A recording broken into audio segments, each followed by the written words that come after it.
ओम शांति। आज 3 मार्च 2022 का साकार रूप में चले हुए प्यारे बाबा की मधुर महावाक्य सुनते हैं। प्यारे बाबा बोले, मीठे बच्चे, बाबा आए हैं तुम्हें सच्चा सच्चा वैष्णव बनाने। तुम अभी ट्रांसफर हो, काले से गोरे बन रहे हो। प्रश्न है, सर्व की कामनाएं पूर्ण करने वाले आप बच्चों का टाइटल क्या है? तुम्हें कौन सी कामना पूर्ण करनी है?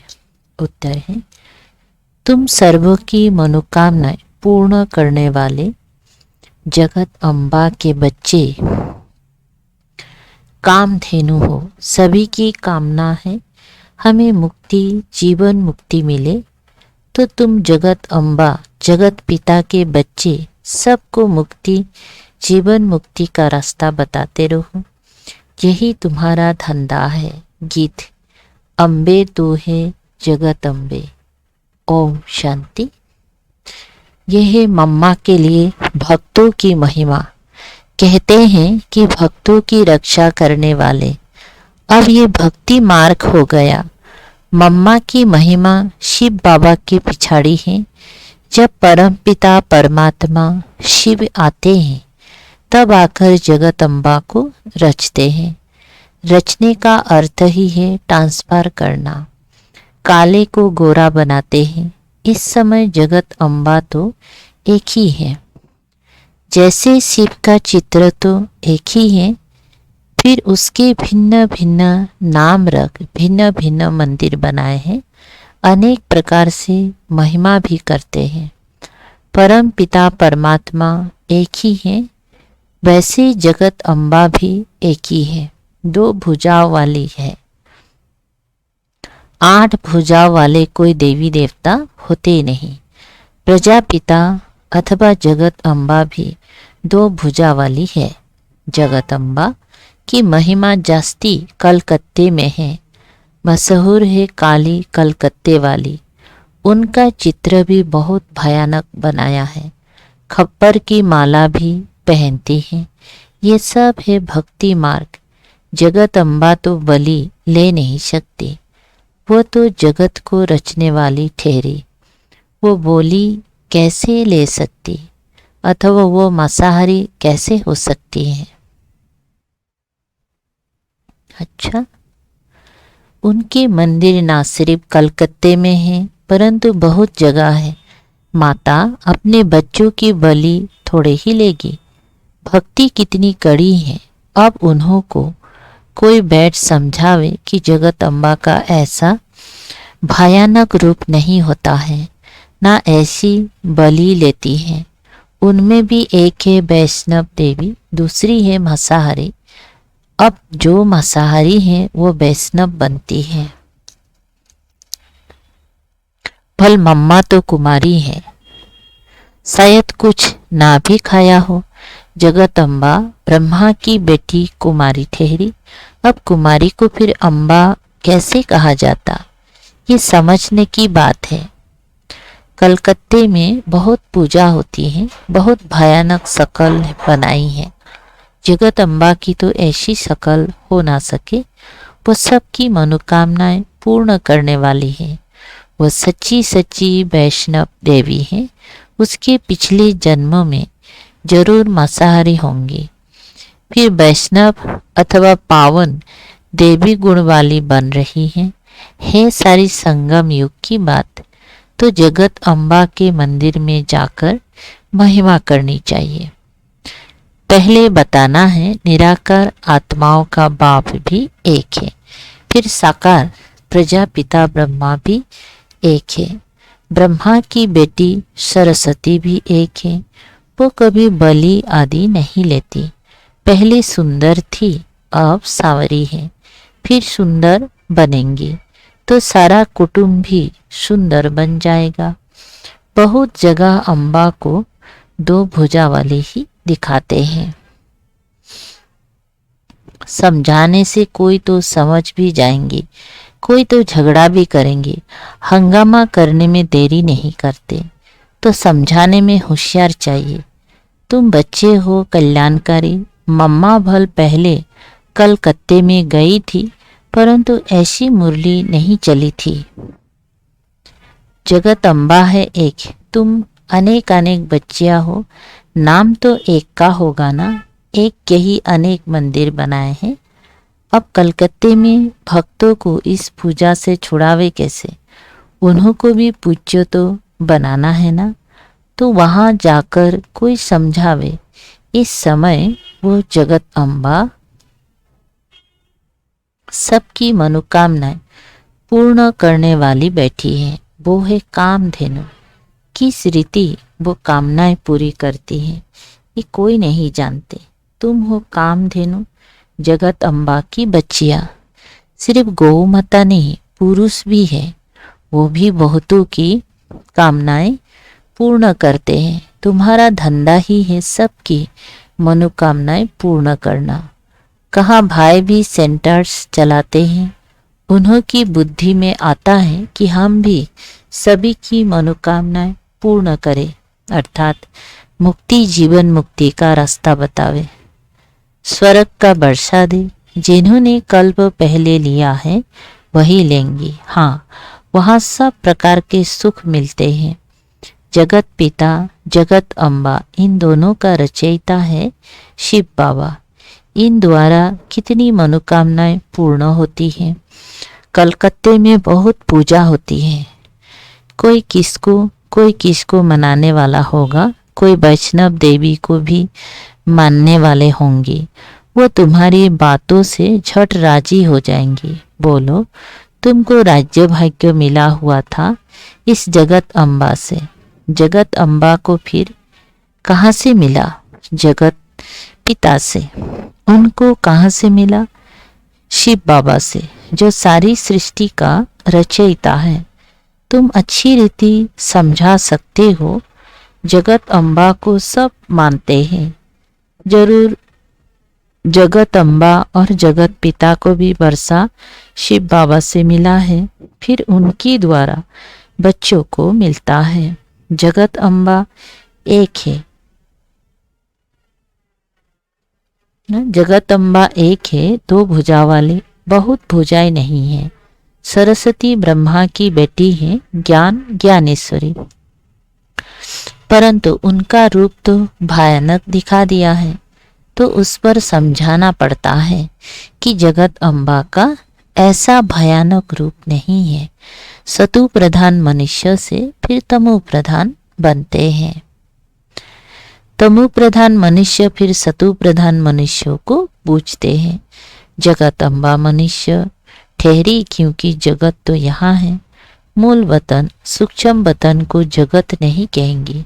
सूक्ष्म वतन में देवताएं, मूल वतन में आत्माएं रहती हैं।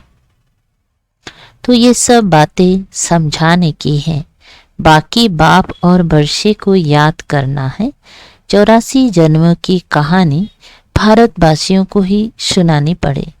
जो देवता थे वो अब नहीं है। जो देवी देवताओं के पुजारी होंगे वही इन सब बातों को समझेंगे। वो फिर ऊंच पद प्राप्त करने के लिए मेहनत भी करेंगे। कोई बच्चे समझते हैं हम तो बाबा के बच्चे बन गए, जरूर ऊंच पद पाएंगे। परंतु विचार करो, पहले तो जरूर अच्छा पढ़ेंगी, तब तो अच्छा पद पाएंगी। पढ़ेंगी नहीं और ही विक्रम करते रहेंगी तो एक तो सजा खानी पड़ेगी, दूसरा फिर जाकर नौकर चाकर दास दासिया बनेंगी। क्योंकि विकर्मों का बोझा बहुत है। जन्म जन्मांतर दासी बने, पिछाड़ी में पद पाया तो क्या हुआ? इससे तो प्रजा को बहुत धन मिलता है, वो किसके दास दासिया नहीं बनते। ये सब समझने की बातें हैं। बाकी मूल बात बाप समझा रहे थे। तो वैष्णव देवी ही लक्ष्मी बनती है। लक्ष्मी का मंदिर बड़ा या वैष्णव देवी का मंदिर बड़ा, महिमा किसकी बड़ी है? वो है ज्ञान ज्ञानेश्वरी। लक्ष्मी को ज्ञान ज्ञानेश्वरी नहीं कहेंगी, इसीलिए महिमा जगदम्बा की है। बड़ा मेला भी उनका लगता है।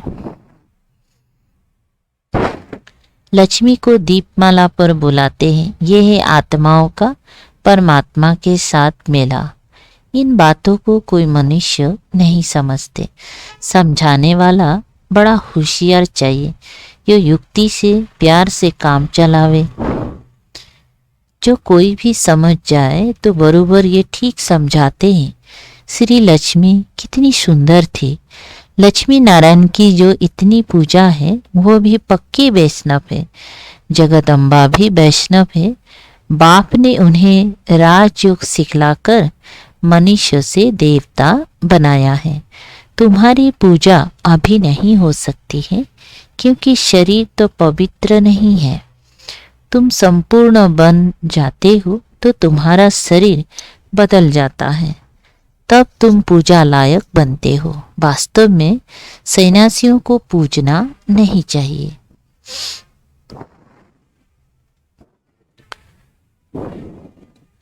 आजकल तो शिवोहम कहे बैठ पूजा कराते हैं। उन्हों में भी एक मठ है जो अपनी पूजा नहीं कराते। अब शिव तो है निराकार, वो अपनी पूजा कैसे करावे। देखो, शिव बाबा इसमें आते हैं तो अपनी पूजा थोड़े ही कराते हैं। बाप तो आकर पुजारी से पूज्य बनाते। पूजा करना कैसे सिखलाएंगे। शिव बाबा कुछ भी करने नहीं देते। कहते हैं राम राम भी मुख से नहीं कहो, केवल बाप को याद करना है। याद करना कोई जाप नहीं है। बच्चे बाप से वर्षा लेते हैं। बच्चा थोड़े ही बाप का जाप जपेगा। तुमको भी जाप नहीं जपना है। जाप और याद में रात दिन का फर्क है। पॉइंट्स तो ढेर नई नई मिलती रहती हैं समझाने के लिए। यह भी जरूरी बात है कि ये भी बाप है। इनसे मिलता है बेहद का वर्षा और लौकिक बाप से मिलता है हद का वर्षा। इस पारलौकिक बाप ने कल्प पहले भी वर्षा दिया था, अब फिर से देने आए हैं। बुद्धि में सारा ज्ञान फिरना चाहिए जिससे मनुष्य देवता बन जाए। देखो, ज्ञान मार्ग में समझाने की बड़ी मेहनत चाहिए जिससे मनुष्य की जीवन हीरे जैसी बन जाए। दुखी तो बहुत है, एक दो में लड़ते रहते हैं।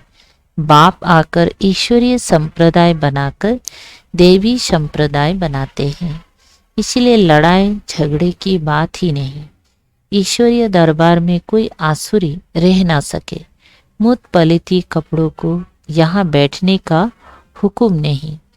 बाप समझाते रहते हैं बच्चे कभी आपस में लड़ना झगड़ना नहीं। सतगुरु का निंदक ठोर ना पाए, यानी सतयुग में ऊंच पद नहीं पाए। सतगुरु जो स्वर्ग का मालिक बनाते हैं उनकी निंदा करे तो ऊंच पद पा ना सके। यह सारी यहाँ की बात। परंतु वो अपने ऊपर ले गए हैं और मनुष्य को डराते रहते हैं। यहाँ तो पूरा पवित्र बनना है। वो गुरु कर लेते हैं लेकिन पवित्र नहीं बनते। गृहस्थी को गुरु बनाने से कोई फायदा नहीं। यह है प्रजा का राज्य। फिर देवी राज्य बनाने वाला समर्थ चाहिए। बाबा आया है आसुरी दुनिया को देवी बनाने। देवी धर्म की स्थापना हो जाएगी, बाकी सब धर्म वाले खत्म हो जाएंगे। कहते हैं भगवान आकर फल देंगे। इससे सिद्ध होता है कि कोई भी निर्वाण धाम में जा नहीं सकते। बाप ही आकर राजयोग सिखलाते हैं। बाप कहते हैं मैं तुम्हारा परम पिता परमात्मा हूँ। मेरे में ही सारा ज्ञान है। मेरे को ही पतित पावन कहते हैं। मैं ही तुमको राजयोग सिखलाता हूँ। तुमको फिर औरों को सिखलाना है। समझाने वाले सब एक जैसे नहीं है। तुमको नोट करना चाहिए। अच्छा, भाषण करने वालों को भी सब पॉइंट्स उस समय याद नहीं आती हैं। बाद में ख्याल आता है ये सुनाना चाहता था, नोट जरूर करना है, परंतु ऐसे भी नहीं नोट करके फिर छोड़ दे, पढ़े नहीं। धारणा तब होगी जब श्रीमत पर चलेंगी। सुबह अमृत बेले उठकर बाबा को जरूर याद करना है, फिर पॉइंट्स रिपीट करे, औरों को सुनावे, तब ऊंच पद पावे। राजा बनना कोई मासी का घर नहीं है, समझा, मेहनत करनी है। अच्छा, मीठे मीठे सिकंदे बच्चों प्रति मात पिता बाप दादा का याद प्यार और गुड मॉर्निंग। रूहानी बाप की रूहानी बच्चों को नमस्ते। हम रूहानी बच्चों की रूहानी बाप दादा को याद प्यार, गुड मॉर्निंग और नमस्ते नमस्ते। शुक्रिया बाबा, थैंक यू बाबा। धारणा के लिए सार है। 1 नंबर, पूज्य बनने का पूरा पुरुषार्थ करना है। अपनी पूजा नहीं करानी है। आत्मा और शरीर दोनों पवित्र होंगी, तभी पूजनीय लायक बनेंगी। 2 नंबर, होशियारी से समझदार बन, कल्याण की भावना रख सेवा करनी है। देवी गुणों वाला सच्चा वैष्णव बनना है। वरदान, परमात्म प्यार में धरती की आकर्षण से ऊपर उड़ने वाली माया प्रूफ भव। विस्तार, परमात्म प्यार धरनी की आकर्षण से ऊपर उड़ने का साधन है। जो धरनी अर्थात देह अभिमान की आकर्षण से ऊपर रहते हैं, उन्हें माया अपनी ओर खींच नहीं सकती। कितना भी कोई आकर्षित रूप हो, लेकिन माया की आकर्षण आपूर्ति कला वालों के पास पहुंच नहीं सकती। जैसे रॉकेट धरनी की आकर्षण से परे हो जाता है, ऐसे आप भी परे हो जाओ। इसकी विधि है न्यारा बनना व एक बाप के प्यार में समाये रहना। इससे माया प्रूफ बन जाएंगे। स्लोगन, स्वस्थिति को ऐसा शक्तिशाली बनाओ जो परिस्थितियां उसे नीचे ऊपर ना कर सके।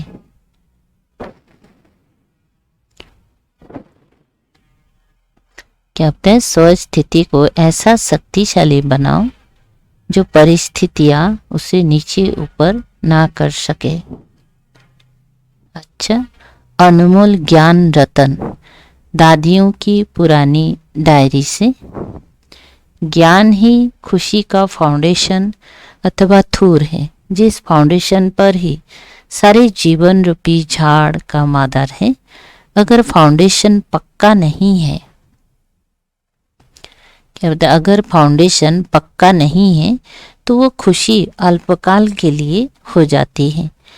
जैसे मायावी मनुष्य कहते हैं कि हम खुशी में हैं क्योंकि हमारे पास सब धन पदार्थ मौजूद है, परंतु हम जानते हैं कि उन्हें सर्वदा के लिए स्थायी खुशी नहीं रह सकती, क्योंकि उन्होंने पास ज्ञान का फाउंडेशन ही नहीं है। ये तो ऐसा ही हुआ जैसे कोई शाहूकार किसी फल का माल निकाल आप ही खा लेवे और उसका छिलका फेंक देवे, जिसे कोई गरीब उठा ले और उसे देख खुश हो जाए कि हमारे पास भी माल है, परंतु वास्तव में माल मालिक खा जाता है। वैसे हम इन अल्पकाल मायावी सुखों को तुच्छ समझ इस अविनाशी ज्ञान से ईश्वरीय स्थायी अतीन्द्रिय सुख को प्राप्त कर रहे हैं, और वे फिर अल्पकाल क्षण भंगुर सुख देने वाली माया को, जिसमें वास्तव में कोई सुख नहीं है, उसके पिछाड़ी चटक उसकी रसना ले उसमें ही सुख समझ बैठे हैं और इसी घमंड में रहते हैं कि हमारे पास भी कोई माल है। अच्छा, ओम शांति। शुक्रिया बाबा। Thank you Baba.